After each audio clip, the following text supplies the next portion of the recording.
Welcome back, everybody. You guys are listening to the Down to the Wire podcast. It is Friday, April 16th. It has been a very odd day outside today. Of all the, we've been dealing with a very odd weather situation here. It's snowing here in April.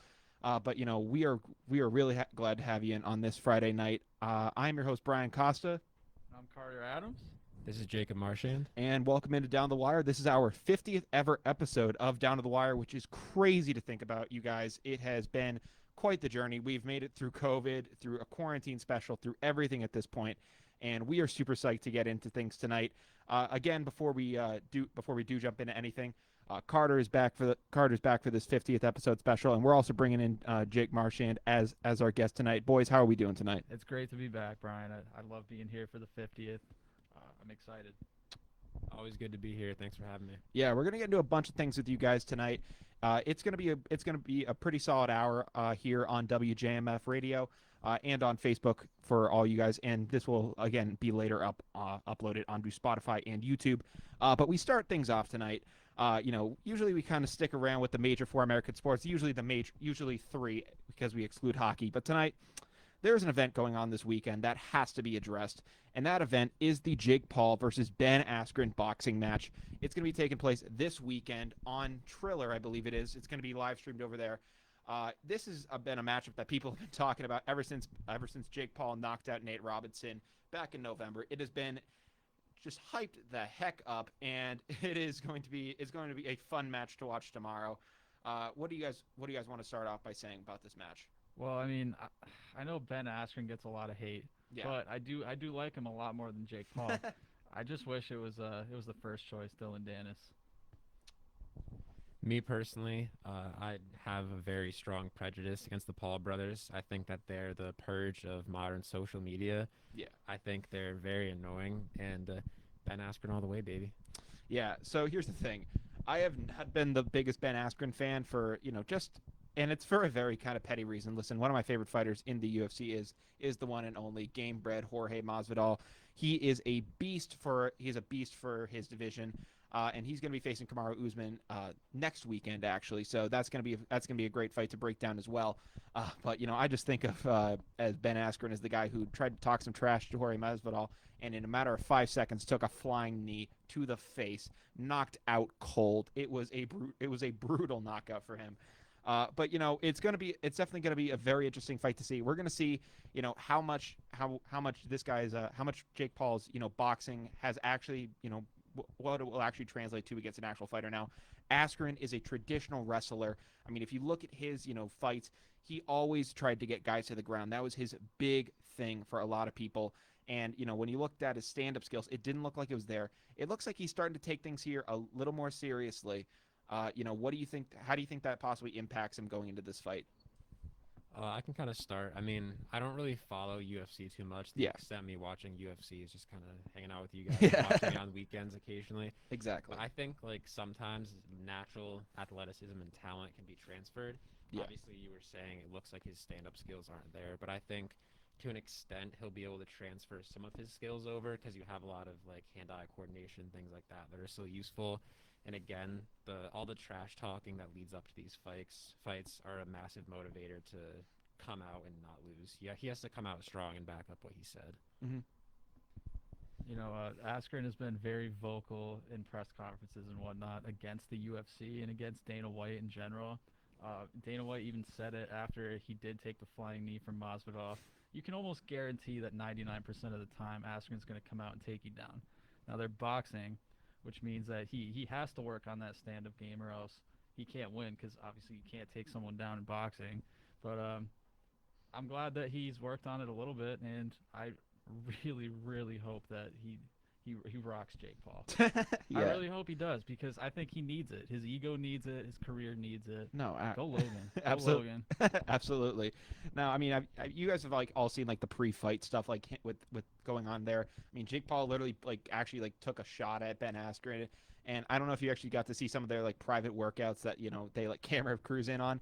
Ben Askren's actually in there like working on his form. Jake Paul was like doing some like was doing like some aerobic yoga. Like he was like doing handstands like on with like people, and it was definitely a troll, but it just shows like where Jake Paul is probably at with this thing. I know he's been training for 3 years, but and while I think it would be hilarious if a YouTuber is able to knock out a professional fighter who spent their entire lives training for this thing, I can't imagine that Jake Paul is going to be able to fare as well as we think he would be able to do.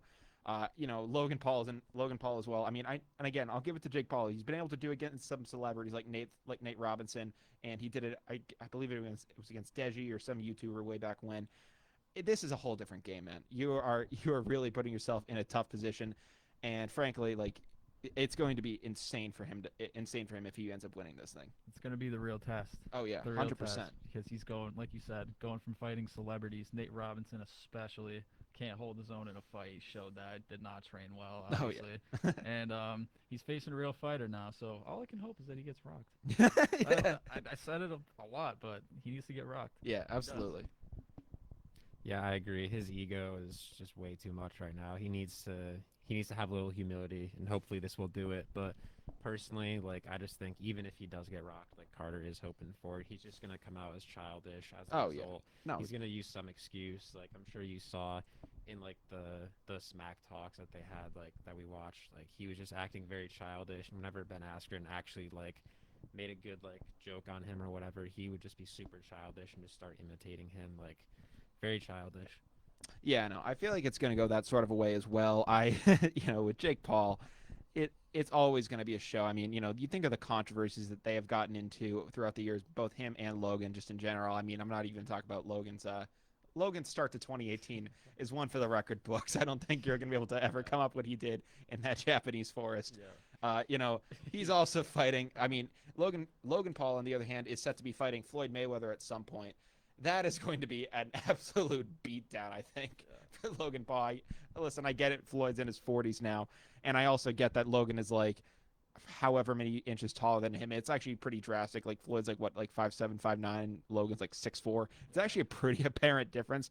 But I mean, Floyd Mayweather is the best defensive boxer of all time for a reason, and he's going to show it against Logan Paul. He's also going to get his world rocked. Who was it that was comparing Logan Paul to Muhammad Ali? I do not want to know because they are on so many drugs. I cannot bear with them. Yeah. That is a ludicrous statement. It must have been something I saw on social media. It has to be. That is one of the most ludicrous statements I've ever heard. Oh my god. I mean, Jake Paul's got his own robot now. That could help. It's like Rocky IV. That's so he has his own calls him little like robot. the problem bot. Oh Or jeez. something like that. Yeah. Of course. Oh, you can go. Oh no, I don't really have anything else to say. Okay. Yeah, but so that kind of covers what we had to talk about Logan Paul wise, also Jake Paul wise going into this fight. There's actually a lot of good fights coming up, UFC and boxing wise. Obviously, also I believe it's Fury and I think Anthony Joshua. They're merging their titles to fight soon. We have Masvidal versus Usman. That's going to be next week, and that's going to be a great fight to have. I'm going to try to get Steve Mushorn back on the show because he is basically the UFC guru from what I can tell. He knows so much, so I'm going to get him back on the show to talk about that fight. But there has been a ton of other stuff going on in the sports world right now, so let's get into that. In baseball news, I know you guys aren't the biggest baseball heads, but I did want to cover it. The Boston Red Sox started off the season terribly. They got swept by the Baltimore Orioles, which are, arguably the worst team in the American League. They suck, frankly. I'm gonna be blunt with you. And they came out and they swept them, and the Red Sox looked completely inept in that series. And a lot of people were writing them off one series into the year. People were just saying this team is dead. They do not have a chance in hell now to do anything. And they end up going on an incredible win streak. It finally did end.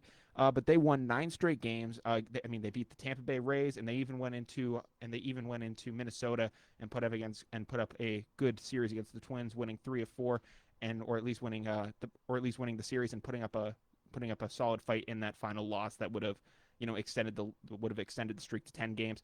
They're looking pretty promising this year. Now, I don't want to make any predictions as to how they will do, postseason wise, because that is still a ways away, and the pitching is definitely will need to come a long way if they're going to do that. But it's just good to see a product like this actually thriving again in Boston. I mean, like we saw, like I mean, I know you guys aren't the biggest baseball fans, but you could just tell that from like in 2019 and especially 2020, the Boston Red Sox were getting written off by so many fans, and it's been atrocious. Yeah, like you said, don't follow baseball too much, but Yeah, I have seen the posts on social media, and it looks like they're hot right now. And let me say, Alex Verdugo, all I've seen is clutch moment after clutch moment after clutch moment. He looks like he's showing up big. I don't know how exactly, but he does look like he's playing a crucial role on that team. yeah, no, I know Alex Verdugo has played an incredible role in that on the team so far. I mean, he's been an integral part of that offense. I mean, and the thing I think a lot of people like about him is that he's not trying to become like this new age baseball player, which a lot of people they're trying to make every single baseball player a home run hitter. They're trying to get 40 home runs out of a second baseman every year, which is like that's insane. You just can't do that. If you're an outfielder, you're expected to be a power hitter at this point. And Alex Verdugo kind of goes up there and he's going to fight for good at bats. I know a lot of people are talking about an at bat he had in Minnesota. He had a 10 pitch at bat and it ended up with him spraying the ball in the outfield and was able to get on base and was able to keep an inning going. That's what you want out of guys. I mean, guess what? I liked every people do like the home run ball. I know this. I know the saying in the '90s was chicks dig the long ball. But frankly, when that's all people are doing, it does tire you out, and there are other ways to win games. I really like what Verdugo is doing, especially since you know this is the guy that we got essentially for Mookie Betts. Like this is what we signed up for, and frankly, it looks like it's coming in clutch so far. I'd love to get a jersey of this guy. He's a fun guy. I like having those type of characters in Boston, and it's great to see. Before we transition off the Red Sox, I wanted to ask you about what you thought of their new jerseys that they unveiled. Yeah, so the New Jerseys, they have taken a little bit to grow on me. The thing I'm happy about with them is that they are wearing them for marathon weekend, but they're not wearing them on the day of the marathon. On the day of the marathon, they're wearing the jerseys that they've basically worn ever since. It's the white ones that say Boston instead of Red Sox in front. Across the front, that should be something they do every year at this point. It's definitely something that's interesting to me. But I don't mind them. I think that they'll be fine. You do it for a series, and then that's it. For what I've seen, when it comes to the Boston Red Sox, they've also had players' weekend jerseys where they'll actually put like their nicknames on the back of the jerseys. And from what I can tell, I don't think the Red Sox have ever won a series in those jerseys. So I hate players' weekend in general. I just because the Red Sox have never won on it, so I'm just like I hate this. I hate this festivity. But I have some enjoyment with it. I think it reflects the city well, and I like to see it. No, I agree. They're definitely hot. Um, I do like the way that Nike is marketing the MLB too. Yeah. It's great, great change, I think. Yeah, it's one of 7 teams that's actually doing this kind of a marketing campaign with like rebranding. So the Red Sox are only one. I guess they're going to announce more of these like later on in the season. Obviously the Red Sox are the most drastic because the uniforms, like if you have eyes, you can tell they're not red. They're yellow and blue, which is very interesting to see. But they look pretty solid, and I think for wearing them for 2 games throughout the year to change things up, I like it. I agree. Yeah, I definitely agree. I think they're nice. It's a nice little change up. Obviously, the red, white, and blue is the classic, but a Yeah. nice change up is good, and I think the hats look pretty good too. So. Yeah. No, I agree. And then the other thing I wanted to talk about in MLB tonight, you know, frankly, MLB fans love to complain about umpires across the league. Frankly, I'll complain about umpires in games that I played in back at high school and whatever, just because you think you know more than them, and frankly, even at the major league level, you try to give guys credit of the doubt. There is a human element to the game, but there have been so many atrocious calls this year, and frankly, a lot of them against the Red Sox, but just across the league, umpires this year have looked so bad. Just one instance I've seen. There was a player for the Phillies. His name's Alex, I believe Alex Baum, or Bohm is how you spell his last name. And he ends up there was a sac fly play where he was on third. He tags and he comes into home. He never touched home plate, but the umpire called him safe, and that was like basically the deciding run in the game. There have just been some and then I'm thinking back to the Red Sox game as well. There was a play with I forget who was at the plate, but it was a player for the Twins, and he swung on it, and and he completely swung and missed, and it was a drop third strike. He threw to first for the out, and the umpire said it was a foul tip when he didn't even come close to touching it. I mean, it was so bad, and it's making everyone at this point just be like, we need to expand replay at this point because it's so bad. Yeah, I've seen some of the clips that you're describing, and it's pretty rough. Like you were saying, there is a human like error within like roughing like a sports game, but I think it's important to also, like you were saying, just kind of expand the replay because there's ways to fix the human error. We do have the technology, so what's another 5 minutes in a game to make sure it's more accurate? Yeah. You know? Well, I know the issue with baseball is pace of play. I mean, games in baseball now, unfortunately, are like going over the 3 hour mark, which for a lot of people, they're not willing to spend that kind of time, especially with the commercial breaks and everything involved.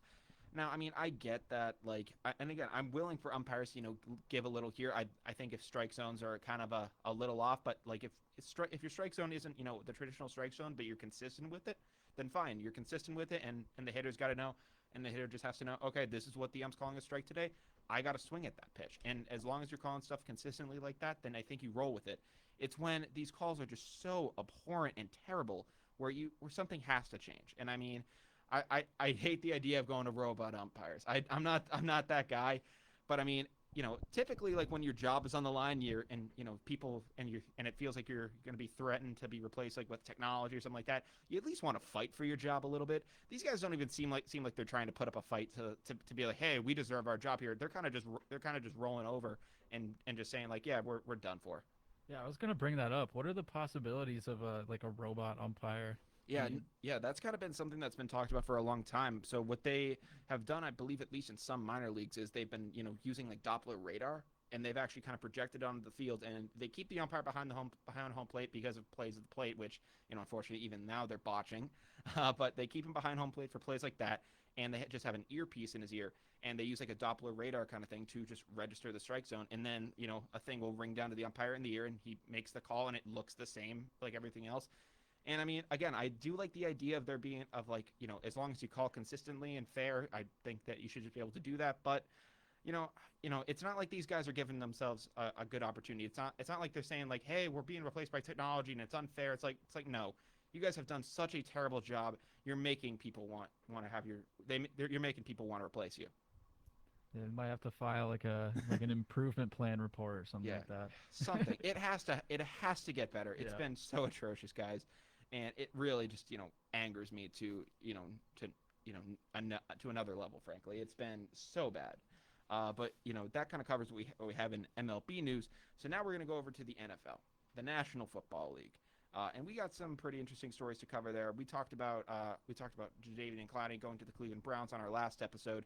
But there isn't too much free agent news that I wanted to get into, but actually there is one thing we'll get into. But the starting story I wanted to start with is that Drew Lock, quarterback of the Denver Broncos, he's getting a little mentorship this offseason. And who else is it but former Broncos quarterback himself and future Hall of Famer, if not already Hall of Famer, I believe so. I forget how many years it's been. But Peyton Manning is going to be mentoring Drew Lock in this offseason. A lot of people are wondering, is Drew Lock the guy in Denver? People have, I think that he's a pretty solid quarterback, but a lot of people are maybe just saying it's time to move on. But Peyton Manning sees something in the kid. He's taken him under his wing, and he thinks that he can be a successful quarterback. What do you think about Peyton Manning doing this? I guess I just have to know, like, how will he be mentoring him? Like, is he going to practices, working off the I feel field? like it's going to be like that, yeah. Like going to Broncos practices? I don't know if, well, it's going to be more like off-season practices. I don't know if they're going to be doing like a mini camp together or doing something like that where he kind of coaches them. Yeah.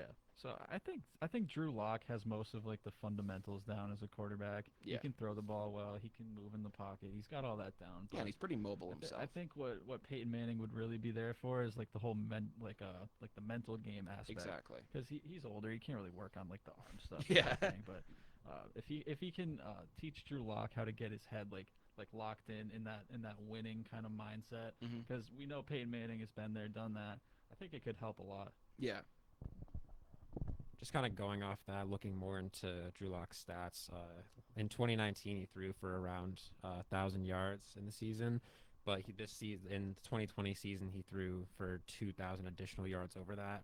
Yeah. A little short of 3,000 yards. So, I mean, obviously he's only been in the league for 2 years, being drafted second round in 2019, but he is showing progress, and that seal of approval from Peyton Manning could be what it takes to make him a franchise player. Absolutely. Hard work. Yeah, when I was looking up this story beforehand, I was just typing in Peyton Manning to find the news article on it, and the thing that's got to hurt for a lot of Colts fans is you type in Peyton Manning and all the initial photos that pop up are of him in a Broncos uniform, and I'm just like, man, if that's, I mean, obviously you're going to see that with Brady because he's on the Bucs right now, but if that's Brady in like 10 years, I'm going to cry. Yeah. Like that's going to hurt so bad. But I think that Peyton Manning has if he sees something in a quarterback, I think that really means something because he's been able to evaluate some talent before, and he's a very picky guy. Like I remember Pat McAfee talked one time about Austin Collie on a receiver for the Colts at the time, very good receiver. Unfortunately, head trauma kind of did in his NFL career, finished off with the Pats at some point later on, but Austin Collie. He I guess one time tried to do like a one-handed catch in a game, and he missed it. And Peyton Manning basically pointed him off the field and said, "Hey, if you're not going to take this seriously, then you're not going to be allowed on the field." So Peyton Manning is very demanding of players, and I think that if he can get inside Drew Lock's head and really kind of switch gears with him and really get him into a competitive state that Peyton Manning is known for, things will look very promising for Drew Lock. I am really excited to see what Peyton Manning can do with him. Yeah, I agree. I'm excited to see it too. I really think that Peyton Manning can be demanding of Drew Lock, but Yeah. I also think that Drew Lock is the guy for Denver. I think he's a perfect fit, and he, like I said, he just needs that mental adjustment. That's what Peyton Manning's going to be there for. So I'm glad. Absolutely. You got anything to add, Jake? Or? No, not much else. All right, yeah. So and also in NFL news tonight, some good news for the Pats. We're solidifying our defense a little bit more. J.C. Jackson is coming back to the team on a 1-year, around $3 or something million deal. So he's going to be an unrestricted free agent in 2022. But we're locking down the secondary at least for another year. It's very interesting to see what this move kind of means for us. Does this mean that that a Stephon Gilmore trade is now looming more than ever? I know a lot of people were talking about it happening, but do you now think that now that we have gotten JC back, do you think we'll see a Stephon Gilmore trade in the coming days? I really think we will. Yeah. First of all, high trade value. He's Stephon Gilmore. He's Yeah. an established name in the NFL now, and I want it to happen. I really do. I think Yeah. our secondary is at the point where Stephon Gilmore wasn't showing up as he should have been last year. I was penalty after penalty, and J.C. Jackson was. That's why I'm so happy we locked him in for another year, because every time that secondary got an interception, you knew it was J.C. Jackson. Yeah. You could almost guarantee it.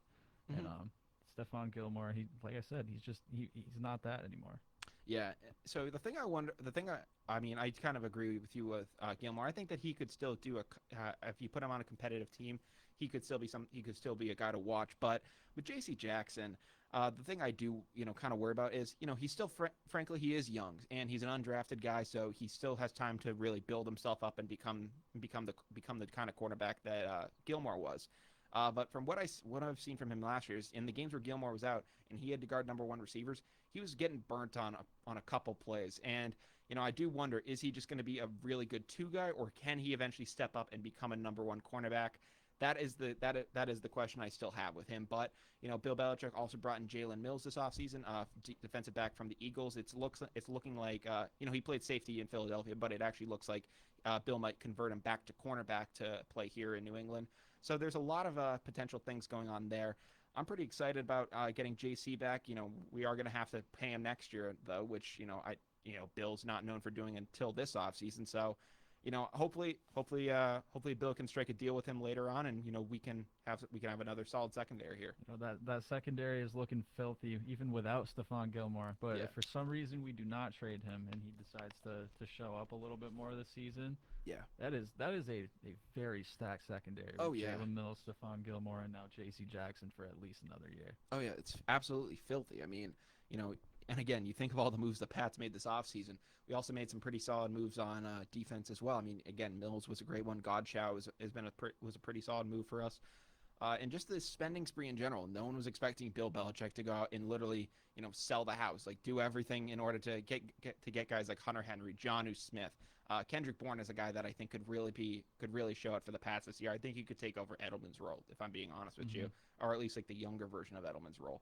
So I have some high hopes for these guys. I'm hoping they can pull through, and I'm really feeling this team so far. Yeah, I guess the next question is, well, what are we gonna do at quarterback? Yeah, exactly. Because I hoping it's not Cam Newton. I mean, again, my big thing with Cam Newton is Bill brought him back. At least he thinks for a reason. If he was able to determine that Cam was hurt beyond like a reasonable doubt last year, and that shoulder was going to take more time to heal, and Bill knows that, and he just said, "Screw it, I'm bringing Cam back because this year is actually going to really show out." Then maybe he knows that, and maybe he does know more than us. But if that's what Cam Newton is going to be from now on, I do not want that to be in New England. I hope that we go out and we get like a Justin Fields, or we get a Mac Jones, or we do something at quarterback. It would be a shame if this spending spree went to waste on Cam Newton. On Cam Newton. Show up, but Yeah. at the same time, he has been posting those videos of him working on that throwing motion. Yeah, exactly. And a lot of people are wondering. I'll actually ask you this now. Well, I would love to, go out and get the flashy name. Like, I mean, I do worry about Justin Fields because of the Ohio State quarterback problem. But I wouldn't have a problem with it if Bill says, screw it, Cam's our quarterback because he's, done the system for a year now. Let's go get a guy in the second or third round, like a Kyle Trask or a Kellen Mond out of A&M. Let's have him sit behind Cam, learn the offense, and when they're good to go, they're the next guy. I wouldn't mind that either. Or, I don't want you to wait another year and then go into the next draft. I'd rather you do something like that because, frankly, I wouldn't mind if Bill drafts defense in the first round because that's his comfort zone. Yeah, no, it's probably gonna happen, honestly. Yeah. But like you said, I wouldn't mind if he drafted a little lower of a quarterback that could sit behind Cam, learn the offense, like you said. I think that would be beneficial. Yeah, because you think back to, like the highest quarterback that he's ever drafted was Jimmy Garoppolo in the second round. So if this would be the highest drafted quarterback for Belichick if he goes 15 here. So I think for him, he's probably just thinking, I should just definitely go second round here. Take the pressure off my back. Kind of just have this kid sit behind Cam, have him sit behind Stidham. Learn the offense, and then when he's good to go, hopefully, if he is ever good to go, he can then take over and work himself into the offense. Yeah. That's what I hope for him. And I really would not worry about Justin Fields, especially if he's getting drafted into the Patriots, because he's going to a good place where his talent is going to be harvested. Exactly. Yeah. I mean, the thing I worry about with Fields is that it's kind of a similar situation to Cam, where the short ball isn't as great deep ball. The deep ball for Justin Fields is there. We learned about that. The thing I just wonder about Fields is, can he do the little dink and dunk passes that Brady was so known for here, and even guys like Castle and Garoppolo were known for here in Brady's absence. That's what I'm wondering if they can do, because that's where the Pats thrive. So I hope that if the Pats take him, I hope they can do that. But we'll just have to wait and see. The NFL draft will be coming up before we end up leaving for break. So maybe I'll try to do like a little live stream for that going on when the Pats pick comes up. Maybe like a couple picks before I'll go live. Talk about the draft so far, and then do stuff like that. That'll be a pretty interesting time. Can't wait to see it. But actually, we have one more story in the NFL. Jumped the gun a little too early there. The final story in the NFL is the Washington football team is considering a couple names so far. For going forward, they very haphazardly going into last year, they ended up switching their name just to the football team, and now they're trying to figure out a new name going forward. A couple names I've heard so far include names like the Washington Mavericks, the Washington Renegades, the Washington Wayfarers was one thrown out there, and I'm like, that name sucks. So there's definitely some highs and lows within the name department there. If you could name your football team anything, and again, we're on the radio, Carter. If you could name your team anything, what would you want to name them? If I'm naming the Washington football team, it's got to be the Washington Warriors. Yeah. It just flows off the tongue well. It would be great for marketing. They wouldn't have to change up the logo too much, maybe. I mean, you can keep the W. Yeah, exactly. Keep Washington Warriors, that would be my pick. Yeah, Marchand? I've actually been looking at a list right now at some of the potential names that they've sent out to season ticket holding fans. Okay. And honestly, I'm kind of digging the Washington Royals. I do get a baseball vibe from that name, but again, KC. Yeah, I do like it. So it's my take. I personally like the Renegades. I feel like, you think of teams like the Titans, the Patriots. I feel like Renegades would kind of fit right in there. I feel like that, it would take a little bit of getting used to, but that seems like a name I could really dig. The Mavericks are the Mavericks. Again, you think of Dallas with that too. So you kind of have to do something a little unique there. So Renegades was my number one when I saw that. they're also still considering going with football team going forward. I'm not really feeling that. Yeah. I guess they're also considering becoming doing it like a soccer club, or it could be like DCFC, Oh or my gosh. or like CCFC for Capital City Football Club, or doing Ooh, something yeah, like that. That's not bad. That wouldn't be bad, but I don't know. I don't know if the NFL is ready to do such a thing like that. Yeah. I would say get a mascot, and then you could still call yourself DCFC or CCFC. Mhm. I think you could do that. That'd be kind of cool, and like have that as like your background thing. I don't think you're ready to do that just yet, though. Yeah, I have to agree with you. I like DCFC, but I feel like as a football club, they may have to be like more established with a history of like, winning. Winning. I mean, they got two chips. They got two chips. So, but that was way back when. Yeah. Actually, I think my grandfather went to one of those Super Bowls. He said it was a very good game. So he Yeah. went to one of those Super Bowls. Well, it actually wasn't that great of a game. It was kind of a game. Yeah. But he went to one of those games. So shout out to him for that. But that kind of covers what we have NFL wise. We'll now transition into NBA. So before we get into NBA news, a lot of people know Jake, our special guest of the night. A lot of people know Jake Marchand as our token Rockets fan. On Down to the Wire, we had him on to talk about like Daryl Morey being taken out. We had him talking about coach firings. Basically anything Rockets wise, we wanted to get Jake's opinion on, just because we wanted to pick his brain on it for him being a personal fan. And you don't know too many Rockets fans up here in New England now. With James Harden out the door, and the Rockets looking kind of abysmal, Jake has recently converted to the popular team up here. He's now a member of Celtics fandom. Jake, if you would you like to explain what provoked this switch? I don't know. I mean, it has nothing to do with the Rockets having a horrible season. It has to do with, as a true New Englander, I need to represent my home. Thank you. That was very important to me. And also my friend Joey, who is from the same hometown as me, he was also a Rockets fan, but he switched to the Nets. So I figured I can use his bandwagoning to cover my butt when I'm switching to the Celtics. Makes because sense. He's switching to the super team in the East. I'm still switching to a big team, but at least there's a reasoning behind it. Yeah. At least in my mind. And correct me if I'm wrong, Jake. I believe there was also a ceremony involved with this switch. There was a ceremony. As you know, Tyler Tucker is a very picky individual, very judgmental too. So I had to get his seal of approval. I swore off LeBron James and James Harden and vowed to hate the Lakers now and forever. So I think I'm officially a Celtics fan. Yeah, I came back to your room one day and the Rockets flag was replaced with the Celtics one. I was like, that was so fast. That was Jake, so fast. I gotta say, I do respect the decision for you to become a Celtics fan rather than any other team, but I will say, you said it had nothing to do with the Rockets season and everything, but it is ironic That's kind of timing. cap. That's kind of cap. It is ironic timing that they just cleaned house. James Harden and Russell Westbrook and they were on like one of the worst losing streaks in NBA history.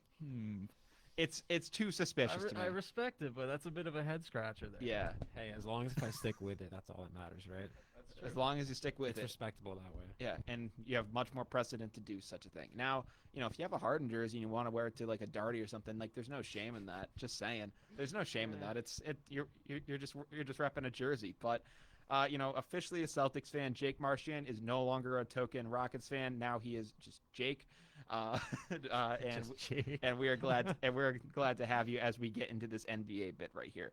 Starting off in NBA news, the 2021 champion Brooklyn Nets recently some unfortunate news recently befell them as forward LaMarcus Aldridge, who they recently just signed, actually just abruptly announces his retirement after a pretty serious health scare. Apparently, Aldridge actually just recently found out that he has an irregular heartbeat, and within days, I guess he actually played his last game with one, and he basically just said, "I'm not trying to."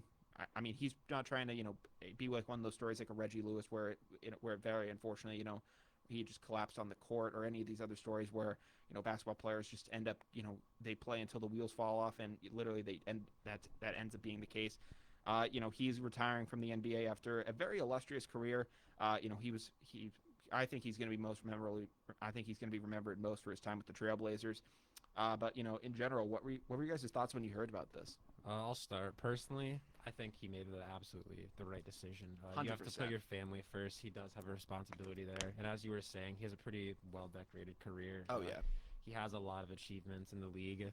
Obviously, he doesn't have a ring, but he's looking to get that with the Nets. Obviously, that's what he was looking to get. Unfortunately, it's sad to see such a great player retire without a ring, but at the same time, I mean, he hell. had to do it. I mean, hell though. I mean, he's technically was a part of that Nets roster, and when they win the championship this year, he will be granted a ring. So, Yeah, there is that. maybe he'll get it that way. Oh no, he'll get it that way. The Nets are winning the championship. I don't know what you're talking about. I've already graced them as the 2021 champions. Celtics all the way. I was. I'd gonna love say, that to be the case, Jake, but I'm a realist here. I was gonna say that's bold of you, but I have to agree. Yeah, I'm sorry. I can't. You're just I can't not tell a jumping lie. the gun at all. Yeah. It's happening. Yeah. But LaMarcus Aldridge, I do agree. He made the absolute right decision. You got to put your health first. And also, I don't remember the last time I ever saw this guy play more than 5 games in a row. Yeah. So good for him. I think it was time. 100%, man. I hope that he enjoys his time with his family, and now in his newfound retirement. He had a great run in the NBA. He was starting to kind of slow down towards the end, and he went out as a great player. I mean, people are going to remember him as a great player throughout the NBA. He's going to just be one of those guys. Hall of Fame. I'd have to look more at his stats. I mean, he was a very impactful player with the Trailblazers, and he also put up pretty solid numbers with the Spurs as well. So that has its opportunity. Now, I'd have to say, like, I don't believe this impacts the Nets whatsoever going forward. I think, again, they're still the 2021 champs in my book. Blake Griffin has looked like he's turned it around so far. Kyrie Irving, Harden, and Durant have looked monstrous on the court, and there's a reason why I'm saying that they can't be stopped. They actually are an unstoppable force. They're one of the craziest teams I've ever seen assembled. The fact that they went from DeAndre Jordan from being a pivotal player on the team to being a bench warmer is just insane to me. Yeah.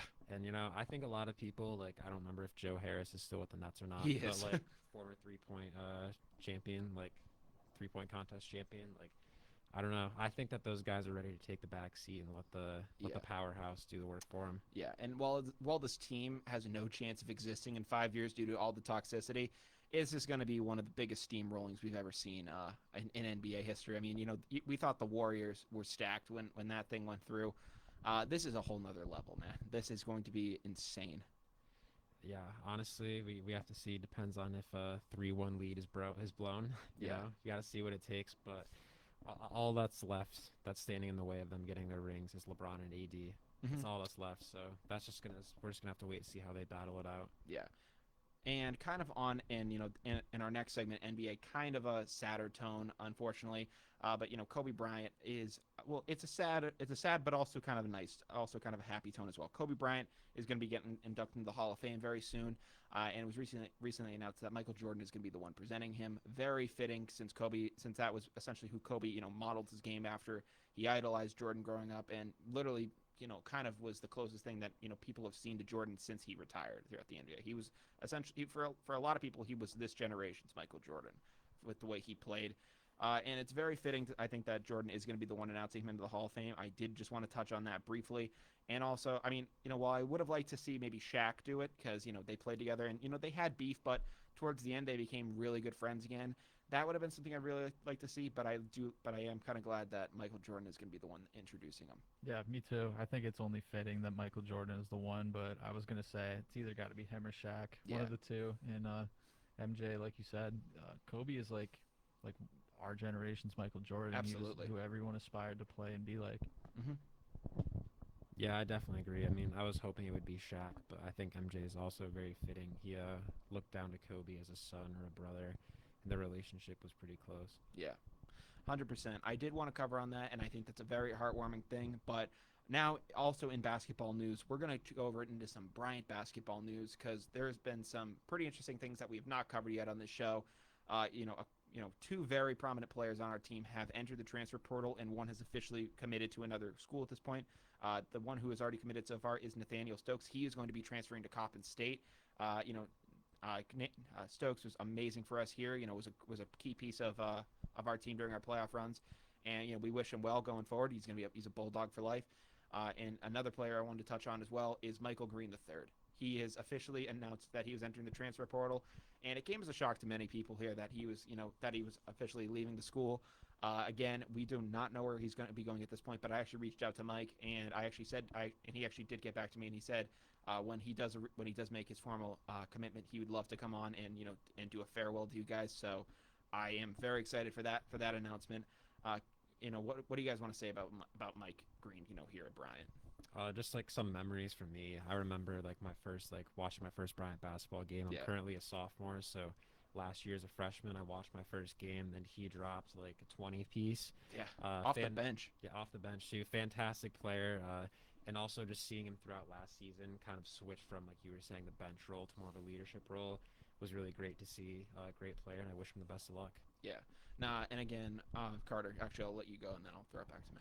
Yeah, basically what Jake said. Mike Green, when I was playing with the pep band, Yeah. it was always him. He was always the guy that we were cheering for during the free throws, and man, it's tough to see him transfer because it shocked me honestly, but he's got to do what he's got to do, make the decisions that are right for 100%. him, and honestly, he's gonna thrive wherever he goes. Same with Stokes. I'm actually fortunate enough to have marketing with both of them. Really? Yep, and Professor is always, oh, look, they're in person. That's so awful. They were living in a bubble for so long, that entire basketball team. So, it's good to see them, finally be able to be back on campus and interact with everyone here.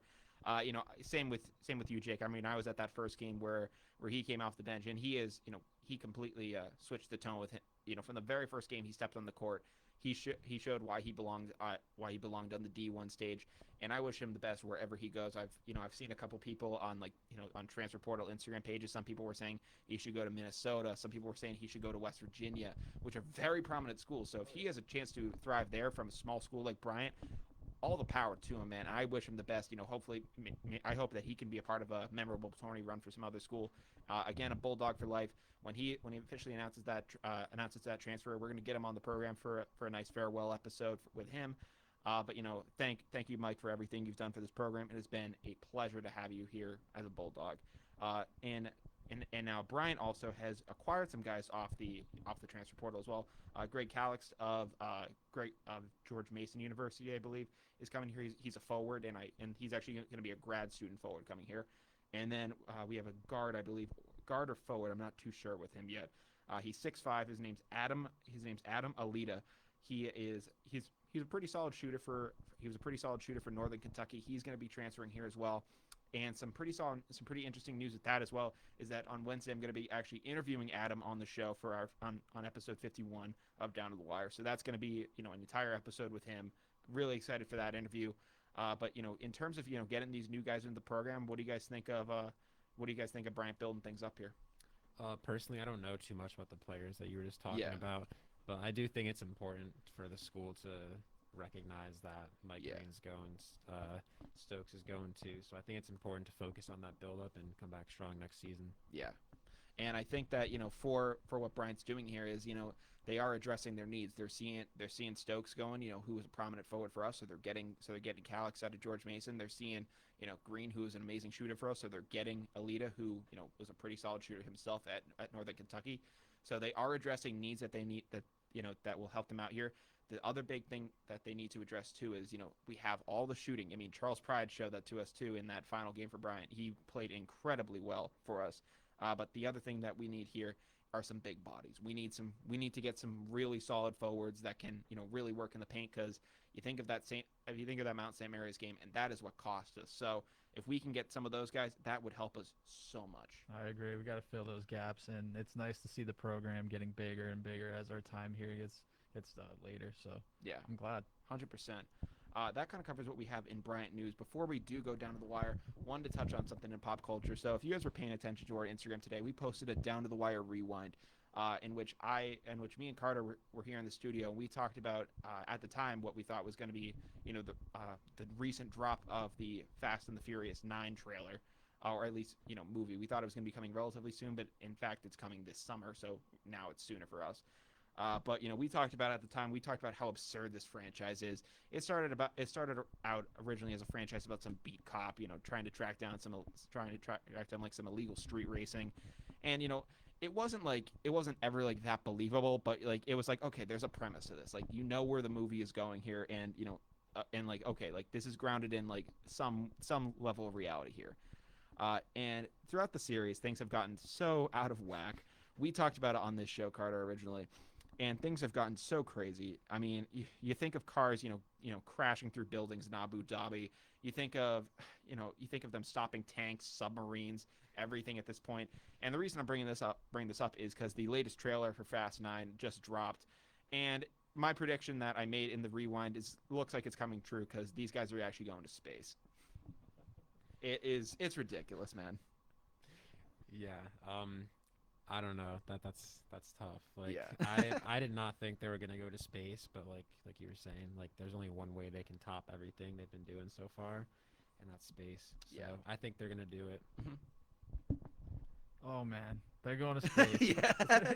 They're going to space. This is the only way that they could possibly expand the series. Yeah. I mean, by going to space. I know you originally were saying they need this series to die. Yeah, they do. Said, yeah. They do. But if they go to space, if they make it possible to drive cars in space, I don't know how they're gonna at least get one more, and they're gonna make it a perfect 10. I think. Yeah.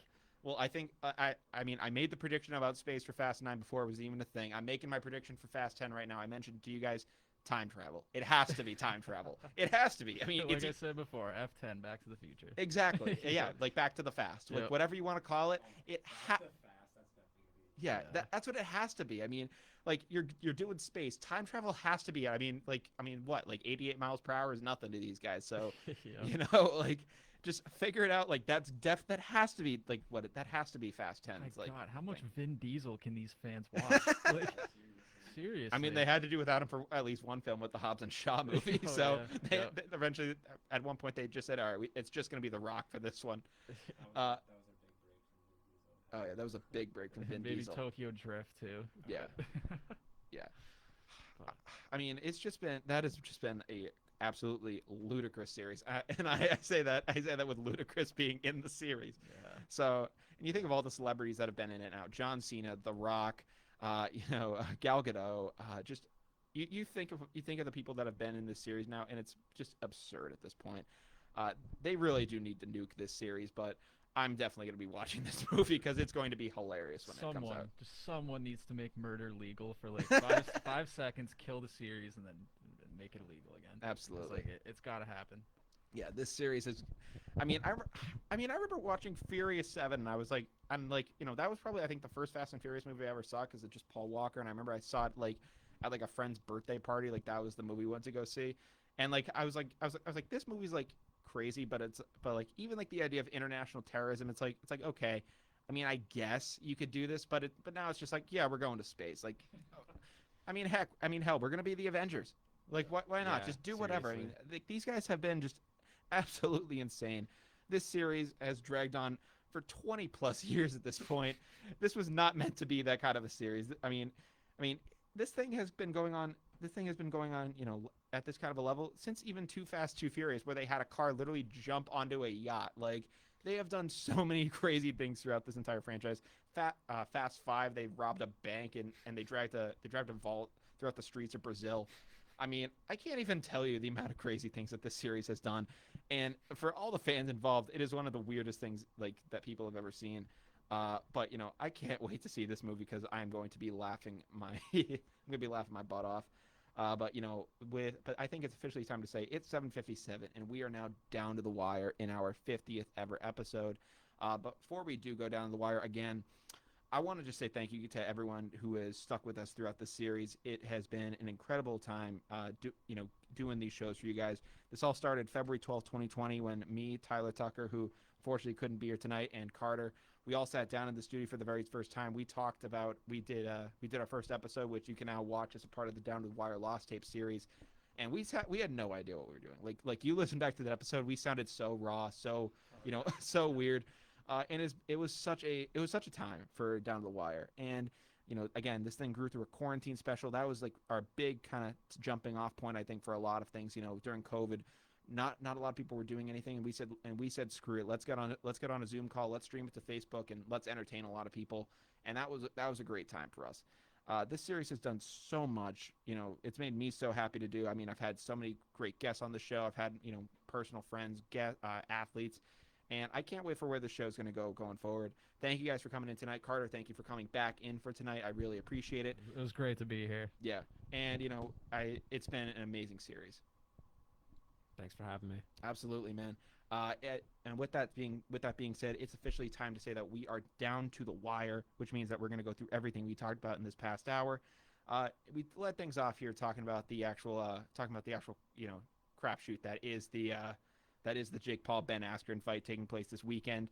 We talked about everything wild going on in that area, just about what kind of a just the kind of character that Jake Paul is, and all the things going on there. In MLB news, we talked about the Red Sox, winning streak finally coming to an end at 9 games, but the incredible run that they've been on. We've talked about the impressive-looking Alex Verdugo, and as well as MLB umpires that, frankly, don't look like they even want their jobs at this point. In NFL news, we talked about Peyton Manning mentoring Drew Lock, J.C. Jackson back to the Patriots, and the Washington football team's new possible names.